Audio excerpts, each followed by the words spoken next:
Narayan Hari. Hello students, आज की class में जो हमारा टॉपिक है वो टॉपिक है origins of the Indus valley civilisation and in this class we will focus particularly on the foreign origin.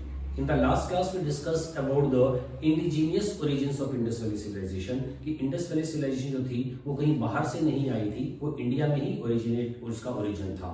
और आज की क्लास का जो टॉपिक है वो फॉरेन ओरिजिन से है, जिसमें इंपॉर्टेंट स्कॉलर्स हैं गॉर्डन चाइल्ड, मॉर्टिमर व्हीलर और जॉन मार्शल। इन स्कॉलर्स का मानना है कि इंडस वैली सिविलाइजेशन जो थी वो मेसोपोटामिया में सबसे पहले स्टार्ट हुई है और वहां से फिर ये लोग माइग्रेट करके पाकिस्तान और आज का साउथ वेस्ट में अफगानिस्तान एरिया, पाकिस्तान और इंडिया का जो रीजन है जिसमें गुजरात, राजस्थान का जो रीजन है और वेस्ट में यूपी तक, मांड तक, आलमगीरपुर तक का जो रीजन है, इस एरिया में ये लोग बाद में आकर रहे हैं। तो इनका ओरिजिन जो है वो मेसोपोटामिया से है, ये मानना है जॉन मार्शल का, मॉर्टिमर व्हीलर का और गॉर्डन चाइल्ड का। देखिए स्टूडेंट्स, ये this is the map of India और यहाँ से ये पाकिस्तान का एरिया स्टार्ट है। ये जो बाउंड्री है और ये जो ब्लू लाइन से जो बाउंड्रीज हैं, ये एरिया पाकिस्तान का एरिया है।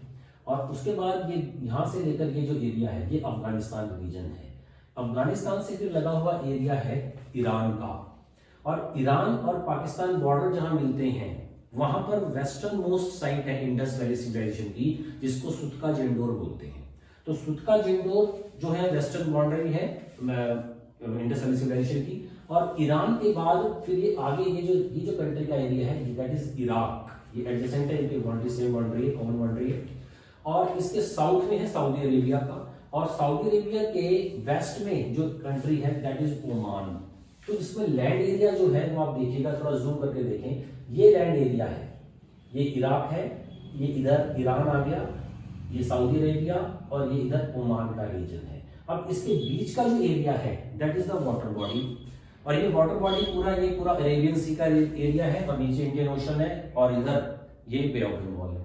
ये जो पूरी वाटर बॉडी है जो ब्लू कलर से मैंने दिखाया आप लोगों को, ये हमारा अरेबियन सी का एरिया है। और इस एरिया में between the Iran and the Oman and Saudi Arabia से जो टच हो रहा है एरिया, यहाँ पर इस वाटर बॉडी को पर्शियन गल्फ बोला जाता है और ओमान के रीजन में आकर ये गल्फ ऑफ ओमान इसको कहते हैं। तो ये जो पर्शियन गल्फ है, यहां से इंडस वैली के पीपल आए थे इराक के थ्रू, इराक से आए थे, और मेसोपोटामिया जिसका the old name of the Iraq is Mesopotamia. तो इन स्कॉलर्स का ये मानना है कि ये सिविलाइजेशन पहले यहाँ थी और यहाँ से this is the offshoot of the Mesopotamian civilisation. यहाँ से ये लोग आए वाटर बॉडी से होते हुए और पाकिस्तान और अफगानिस्तान के एरिया में और इंडिया के एरिया में ये लोग बस गए and that's how the Indus valley civilisation was started. अब पाकिस्तान में जो इनकी अफगानिस्तान में जो इनकी इंपॉर्टेंट साइट्स हैं वो शोरतुगाई है और मुंडी गैक है।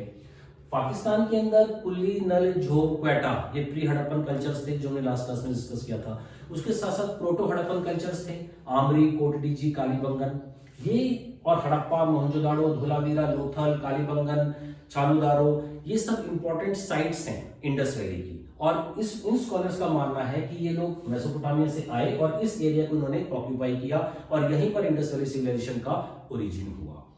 और पहले वाले जो स्कॉलर्स थे उनका ये मानना था, जो मैंने लास्ट क्लास में आपको बताया था, कि ये सिविलाइजेशन के पीपल इराक से नहीं आए थे, रादर वो इसी एरिया में अफगानिस्तान, पाकिस्तान के एरिया में ही उनका ओरिजिन था, उनकी बर्थ थी, वो मैच्योर्ड भी यहीं पर हुए और यहीं पर उनका डाउनफॉल भी हुआ। तो अब इसमें पहले हम ये देखेंगे कि क्या सिमिलैरिटीज हैं। अगर गॉर्डन चाइल्ड, मॉर्टिमर व्हीलर और जॉन मार्शल जैसे scholar, John Marshall was the director general of archaeology before the independence of our country, 1920s के पीरियड में जॉन मार्शल डायरेक्टर जनरल थे आर्कियोलॉजी के। तो उन्होंने जो क्लूज दिए हैं उनको भी हमें थोड़ा वेटेज देना पड़ेगा कि उनके क्या क्या क्लूज हैं उनके। तो उनका ये मानना है कि ये मेसोपोटामिया से सिविलाइजेशन आई थी। तो अगर ये मेसोपोटामिया से आए थे और यहाँ पर आके इन्होंने रहना शुरू किया, तो इसका मतलब ये हुआ कि ये अपने साथ वहां के कुछ फीचर्स भी लेकर आए होंगे। Definitely when they migrated from Mesopotamia they must have some features, common features of the Mesopotamians also. Let us discuss those features. देखिए, सबसे पहले था उनके जो इम्प्लीमेंट्स थे, जो स्टोन, जो कॉपर, स्टोन और ब्रॉन्ज के जो इम्प्लीमेंट्स वो यूज करते थे, दोनों कंट्रीज में, मेसोपोटामिया में भी और इंडियन सबकॉन्टिनेंट में भी, ये दोनों कॉमन थे। कॉपर भी वो यूज करते थे टूल्स के लिए, ब्रॉन्ज भी यूज करते थे और व्हील मेड पोट्री भी यूज होती थी। ब्रॉन्ज जो थे इंडस वैली पीपल में, copper was the first metal that was discovered. Copper में वो लोग टिन मिलाते थे और टिन मिला के उसको ब्रॉन्ज बना लेते थे। तो ये जो प्रैक्टिस थी ये मेसोपोटामिया में भी कॉमन थी और इंडिया में भी कॉमन है। उसके साथ साथ टेराकोटा फिगर और डॉकयार्ड, ये कॉमन पॉइंट्स हैं, ये कॉमन फीचर्स हैं जो इंडस वैली सिविलाइजेशन में और मेसोपोटामिया में हम लोगों को दिखाई देती हैं। सिमिलैरिटी है दोनों में। क्या सिमिलैरिटी है? कॉपर की सिमिलैरिटी है, ब्रॉन्ज की सिमिलैरिटी है, उसके साथ साथ पोट्री की सिमिलैरिटी है, टेराकोटा फिगर्स की सिमिलैरिटी है और डॉकयार्ड। डॉकयार्ड जैसे इंडिया में लोथाल जो गुजरात में है, यहाँ पर एक डॉकयार्ड था बंदरगाह, और इराक का जो डॉकयार्ड बंदरगाह था वो उर्क के नाम से जाना जाता है। तो उर्क से डॉकयार्ड तक ये लोग ट्रेड भी करते थे। तो ये तो उनके अंदर कॉमन चीजें आ गई जिनके पॉइंट पर हम लोग कह सकते हैं कि up to an extent they came from Mesopotamia. उस क्योंकि दोनों के बीच में ये जो ट्रेडिंग स्टेशन भी थे, ये जो रेड कलर के स्पॉट्स आपको दो दिखाई दे रहे हैं, इसमें से एक दिलमुन है और एक है मकरान। तो दिलमुन और मकरान पर दोनों के शिप्स आते थे, इंडिया के भी और मेसोपोटामिया के भी, और वहां पर वो ट्रेड करते थे। क्योंकि वहां पे हमें इंडस वैली सिविलाइजेशन की सील्स भी मिली हैं, और सील्स को it seems that during those particular time they used the seals as a sort of currency also। तो करेंसी की तरह से भी शायद वो उसको यूज करते थे। तो सील्स हमें वहां पर मिली हैं इंडस वैली सिविलाइजेशन की भी और मेसोपोटामिया सिविलाइजेशन की भी। इसका मतलब दोनों में ट्रेडिंग, एक्सचेंज ऑफ गुड्स वहां पर होता था। तो इस वजह से हो सकता है कि वो लोग मेसोपोटामिया से माइग्रेट करके आए हों। इसके साथ साथ दोनों का फूड जो है वो भी दोनों की जो स्टेपल डाइट थी, हड़प्पन पीपल्स भी यूज करते थे वीट और barley, and wheat and barley was the staple crop of Mesopotamia also. तो ये भी उनके अंदर सिमिलैरिटी है। उसके बाद दोनों ही डेवलप्ड सिटीज लाइफ थी। हड़प्पा की जो उसमें इंडस वैली सिविलाइजेशन की जो इंपॉर्टेंट सिटीज थी उसमें हड़प्पा है, मोहनजोदाड़ो है, धोलावीरा है, लोथाल है, कालीबंगन है, ये डेवलप्ड सिटीज थी। इसी तरह की डेवलप्ड सिटीज हम लोगों को मेसोपोटामिया में मिली हैं, जैसे बेबीलोन हुआ, किश हुआ, लगाश हुआ, उर हुआ, निपुर। तो ये वहां की इंपॉर्टेंट सिटीज थी। तो दोनों में ही इंपॉर्टेंट सिटी लाइफ है, दोनों की फूड हैबिट्स एक जैसी हैं, दोनों के बीच में ट्रेड होता था, दोनों एक तरह के मेटल, कॉपर हो, ब्रॉन्ज हो, पोट्रीज हो, तो इन सब चीजों में वहां पे सिमिलैरिटी है। अब सिमिलैरिटी है तो इसी बेस पर इस ग्रुप के स्कॉलर्स का मानना है कि Indus valley people had their origin in the Mesopotamian civilisation. अब लेकिन इसके साथ साथ कुछ पॉइंट्स ऐसे भी हैं जो इन पॉइंट्स के अगेंस्ट जाते हैं। अब वो जो पॉइंट अगेंस्ट जाएंगे जिसमें हम लोग ये शो करेंगे कि there was no resemblance in between the Harappan people and the Mesopotamian people. Till now अभी तक हमने क्या देखा है कि उनके बीच में सिमिलैरिटीज थी। अब हम वो पॉइंट डिस्कस करेंगे जिससे पता चलता है कि उनके बीच में सिमिलैरिटीज नहीं थी। अगर सिमिलैरिटी नहीं थी तो इसका मतलब वो इंडस वैली के पीपल इंडिया में ही उनका ओरिजिन हुआ था। तो now let us discuss what were the dissimilarities. Similarities उनके बीच में जो डिसिमिलैरिटीज क्या क्या थी, वो किस तरह से डिफर थे एक दूसरे से। जैसे first of all Harappan seals को ही ले लें आप लोग। तो हड़प्पन सील्स जो थी, ये हड़प्पन सील्स जो है, ये हड़प्पन सील्स जो थी ये स्क्वायर थी, स्क्वायर फॉर्म में थी और ये रेक्टेंगुलर फॉर्म में होती थी। मेसोपोटामिया की जो सील्स थी वो सिलेंड्रिकल फॉर्म में मिली है। अगर वो मेसोपोटामिया से आए थे तो उनकी सील्स भी सिलेंड्रिकल की बजाय स्क्वायर और रेक्टेंगुलर होनी चाहिए थी, लेकिन इनकी सील्स जो थी मेसोपोटामिया की वो सिलेंड्रिकल है। तो ये पॉइंट ऑफ डिफरेंस आ गया दोनों में। सेकंड पॉइंट है हड़प्पन पीपल जो थे वो ग्रिड सिस्टम फॉलो करते थे। Harappan system was follow what system? They followed the grid system, जहां पर रोड एक दूसरे को राइट एंगल पर काटती थी। The roads used to cut at right angle and that was the grid system. उसके साथ साथ मेसोपोटामिया की जो सिटीज हैं वहां पर जिगजैग पाथ यूज होता था। कौन सा पाथ यूज होता था? जिगजैग। मतलब वो सिटीज प्लान्ड सिटी नहीं थी। अगर वो प्लान्ड सिटीज नहीं थी तो हड़प्पा के पीपल ने यहाँ पर आकर प्लान्ड सिटीज का मतलब किसने उनको सिखाया?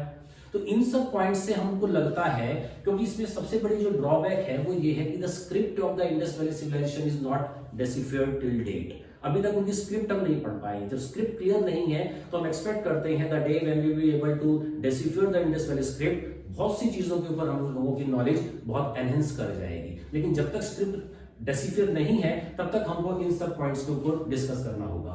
तो मेसोपोटामियन की जो सील्स थी वो सिलेंड्रिकल थी। हड़प्पा की जो सिस्टम था वो ग्रिड सिस्टम फॉलो करते थे। मेसोपोटामिया का सिस्टम जिगजैग सिस्टम था। हड़प्पन्स का एरिया बहुत ज्यादा था, सेवरल टाइम्स ज्यादा एरिया था मेसोपोटामिया से। Harappans had more area as compared to the Mesopotamian area and that was a difference between them. Next was they had the more area. Next was the Harappan की जो BRICS थी वो उसमें एक proper symmetry थी, 4:2:1 की रेशो होती थी उनकी। जैसे 30 सेंटीमीटर उनकी लेंथ है तो ब्रेथ 15 सेंटीमीटर थी और हाइट 7.5 सेंटीमीटर होती थी। तो they followed the theory of the 4:2:1 और ऐसी सिमिलैरिटी हमें मेसोपोटामियन के ब्रिक्स में नहीं मिलती है, तो ये दोनों में डिफरेंस है।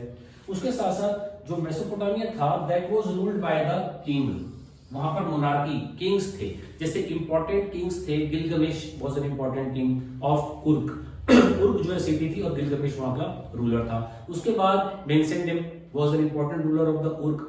देन उसके बाद Gudea was another name of the ruler and that was the ruler of the Lagash, और Eannatum was another important ruler of the Lagash. तो लगाश, कुर, निपुर ये वहां की सिटीज थी, और उसमें जो मैंने आपको नाम बताया Gilgamesh was the ruler there, then मेस्पेंटा was the ruler there, then Eannatum was the ruler there and Gudea was the ruler. तो ये रूलर्स थे, इसका मतलब वहां पर मोनार्चिकल फॉर्म ऑफ गवर्नमेंट था।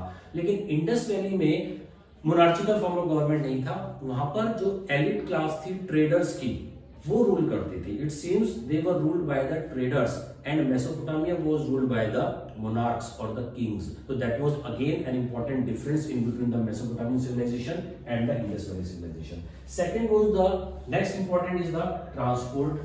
Transport जो था horse cart use करते थे. The people of Mesopotamia used the horse cart, and bullock cart was used by the people of Indus Valley civilization. Then the decline of the Indus Valley civilization came to an end by around 1700 BC, और Mesopotamia किसका decline हुआ है around 500 BC में जाकर। तो दोनों के decline में भी डिफरेंस है। तो on this basis besides this Mesopotamia की जो टेक्नोलॉजी थी वो ज्यादा एडवांस थी टूल्स एंड वेपन्स के लिए। अदरवाइज इंडस वैली सिविलाइजेशन की जो टेक्नोलॉजी थी वो भी बहुत ज्यादा एडवांस थी। हमने देखा था जो ग्रेट बाथ है मोहनजोदाड़ो का, वहां पर उन्होंने बहुत टेक्नोलॉजी यूज की है। तो उनकी जो टाउन प्लानिंग थी उसमें भी उन्होंने टेक्नोलॉजी यूज की। लेकिन जो वॉर्स के वेपन्स होते थे उसमें मेसोपोटामियंस को के जो टूल्स थे, जो वेपन्स थे, उसके अंदर हम लोग को ये दिखाई देता है जैसे उनके स्पीयर्स हो या उनकी जो नाइव्स हो। अब जैसे नाइव्स को आप एग्जांपल ले लीजिए, जैसे हमने इस तरह से एक नाइफ बनाया, ये उसकी ये पॉइंटर हो गया, उसका पॉइंट था, और उसका जो स्टैंड, उसका जो हैंडल होता था वो इस तरह से था, जिसमें जो डैगर्स होती थी। अब इसके बीच में वो डिस्टेंस छोड़ते थे, स्पेस छोड़ते थे, और वो स्पेस इसलिए छोड़ी जाती थी कि उसमें जो जो ह्यूमन का जो हैंड है वो पूरा उसमें पूरी प्रॉपर ग्रिप बन जाती थी उसकी। तो जो इन्होंने स्पेस छोड़ी है, इस स्पेस के अंदर जाके पूरा ग्रिप बन जाता था और इससे वो अटैक करते थे। तो उनकी जो वेपन्स थे वो ज्यादा ऑफेंसिव थे, और इंडस वैली पीपल के जो वेपन्स थे वो डिफेंसिव नेचर के थे। तो ये दोनों के अंदर डिफरेंस है। तो इन पॉइंट्स के ऊपर हम जब डिस्कस करते हैं तो it seems that there was lots of differences in between the civilisation of the Mesopotamia and the Indus valley civilisation, besides a little bit of a few similarities were also there. लेकिन जब हम discuss करते हैं कि pre Harappan cultures और proto Harappan culture, तो वहां पर जो सिमिलैरिटी हमें दिखाई दे रही है, यहाँ पर देखो स्टूडेंट्स, जो मैंने ये ग्रीन कलर से जो आपको ये डॉट्स दिखाई दे रहे हैं, ये प्री हड़प्पन कल्चर्स थे।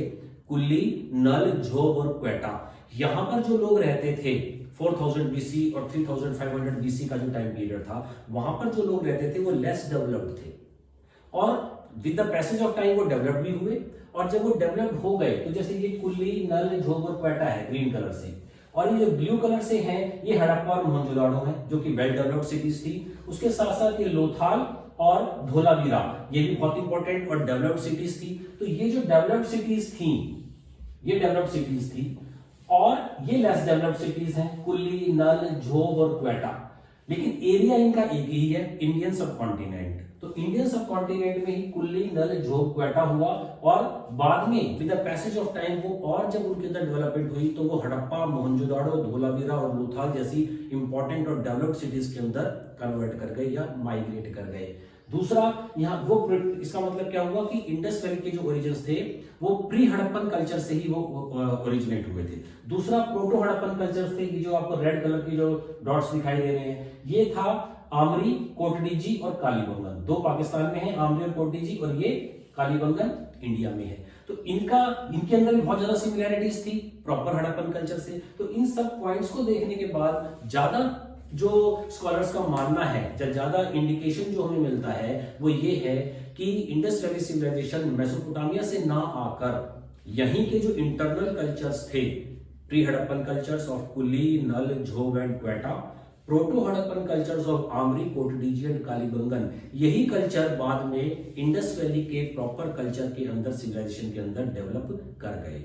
लेकिन हम ये बोल सकते हैं, जब हम कंक्लूड करते हैं, how will conclude the origins of the Indus valley civilisation, in the conclusion we have to write down that till the script of the Indus Valley civilization is not deciphered, we can say that it seems that the people of Indus Valley civilization ultimately emerged from somewhere within the pre-Harappan culture and proto-Harappan culture within the Indian subcontinent. तो इस तरह से हमें अपने answer को conclude करना है कि इंडस वैली के जो ओरिजिन्स कौन थे, ये इंडस वैली वहां से ओरिजिनेट हुई प्री हड़प्पन कल्चर और प्रोटो हड़प्पन कल्चर से, जो कल्चर इंडियन सबकॉन्टिनेंट में ही जिनकी बिगनिंग हुई, जिनका राइज हुआ, और यही कल्चर अल्टीमेटली ग्रेजुएटेड हो गए, माइग्रेटेड हो गए हड़प्पन कल्चर्स के अंदर या इंडस वैली सिविलाइजेशन में। तो हम बोल सकते हैं up to very good extent it seems that, because the script is not deciphered, तो हम वर्ड यूज करेंगे it seems that Indus valley civilization emerged from the pre-Harappan cultures and proto-Harappan cultures within the Indian subcontinent. Okay, students.